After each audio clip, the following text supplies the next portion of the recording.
In 2004, Shane Carruth's time travel movie Primer was released. Shot for just $7,000, self-funded, in and around the suburbs of Dallas, Texas.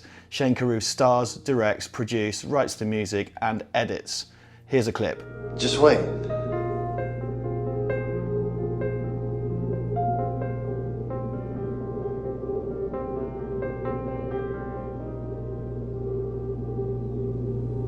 Okay.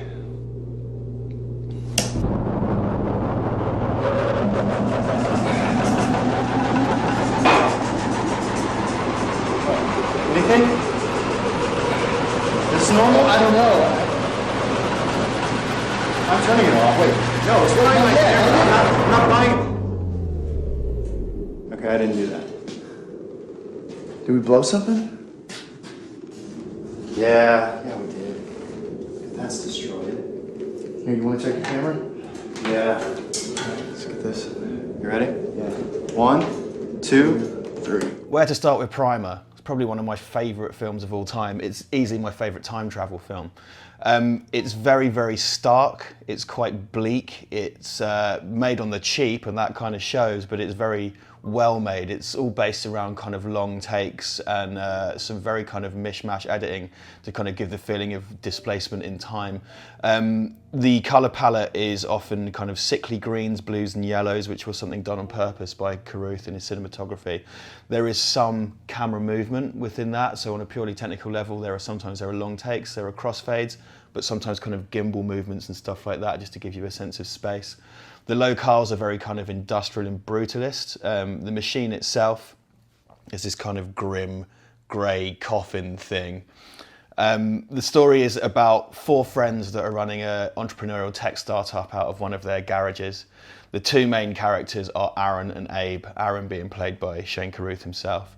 Those 2 accidentally invent a time machine essentially and split off.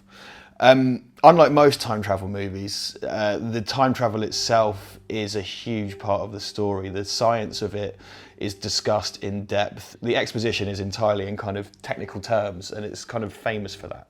However, you don't really need to be familiar with the technical terms that much to understand the movie. A lot of the basics should come through. The fundamental point is that it is about the characters, and it's the way, when given this power, these 2 kind of opposite people sort of abuse it. So Aaron is very impulsive and a bit rash, whereas Abe is kind of more calculating and analytical, and both of their approaches are kind of laid out quite well. So the character groundwork is laid out. The script is complex. It doesn't really capitulate to you, it makes you work. But it does come in at a very lean 74 minutes, so you're not going to be with the movie for a long time.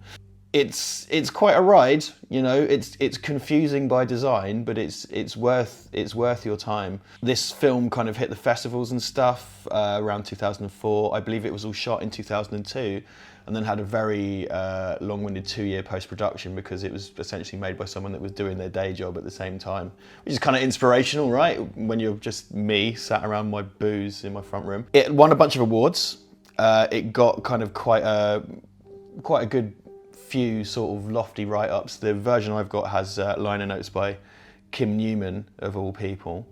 It's compelling, it's interesting to look at, it's really well made for what it is, but most of all, I just think it's a very interesting character study, and it is, to a degree, kind of it's a sort of sci-fi and a drama, but it's also kind of a horror. It's got sort of kind of body horror elements to it. It's quite unpleasant in a lot of places, and a lot of the things that are discussed and a lot of the character kind of actions are very unsavoury, without wanting to spoil, a 14-year-old film too much. I can't recommend it highly enough. It is really, for me, the definitive time travel film. And it's kind of recursive. I think the most interesting thing about Primer is that the first time I watched it, I brought home a DVD from like HMV. Do you remember those kids when films used to be on little circles that you would go to a shop and buy? Yeah, I was served by fucking Neville Chamberlain and I paid for it in shillings, whatever. But I watched it one morning before work, 74 minutes, and I'm not making this up. I immediately spun it back and watched it again. So I watched it back to back one morning and afternoon, because there are a number of things that are set up, a lot of things that happen in the first act that you then realise connect to things in the second and third act. And actually, if you watch it back to back, you can infer that the whole malarkey, if you like, has been going on longer than you think. So there are certain things queued up in that first act before anything's really happened. And suddenly it changes your whole perspective, because it's possible, spoilers, that one of the Abes and Aarons we've seen since the beginning has actually been time traveling the whole time. It's a proper fucking mind bender. Fantastic movie. Can't recommend it highly enough. Not sure where you can get it. It was on Netflix. If you can get hold of it, I implore you to go and watch it. It's really fantastic. Very, very clever. Shane Carruth did a second film called Upstream Colour, which handles kind of, without saying too much, kind of biology in the way this one handles physics. I think that's fair. They kind of have these great, like, his movies have this kind of great standoffish kind of vagueness to them that encourages you to go in and pick it apart. But they've also got a great sort of mood. I think the kind of minimalist camera work and colour schemes and stuff, I find them immensely relaxing, even though what's going on in his films is often quite unpleasant. He's got a third movie coming out at some point in the future. I'm not totally sure what's going on with that. And just to clear this up, because I've mentioned this a bunch of times, it would seem that there is a friendship between Rian Johnson and Shane Carruth, director of Star Wars: The Last Jedi and notably Looper, the time travel film. So one of the reasons I got excited for Looper and saw it in the cinema is because I heard Shane Carruth had advised on it. And when I saw Looper, I just thought it felt like it was written by a teenager. I just thought it had this really piss poor grasp of you know, fourth dimensional thinking. And maybe it's because I went into it with the mindset of this film. And then I was reading through some stuff today to get ready for this review, and I think it's on the IMDb trivia page. Rian Johnson's quoted somewhere in that saying that when Rian Johnson showed this to Shane Carruth said the time travel was all wrong. And he was right, because the time traveling Looper is shit and doesn't make any sense and it's dumb.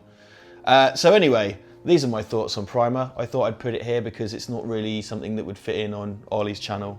I hope you enjoyed it. I'm going to review some more stuff in the future. If you haven't seen Primer already, go out and watch it. If you have, leave me some comments. Tell me what you think. Tatty bye.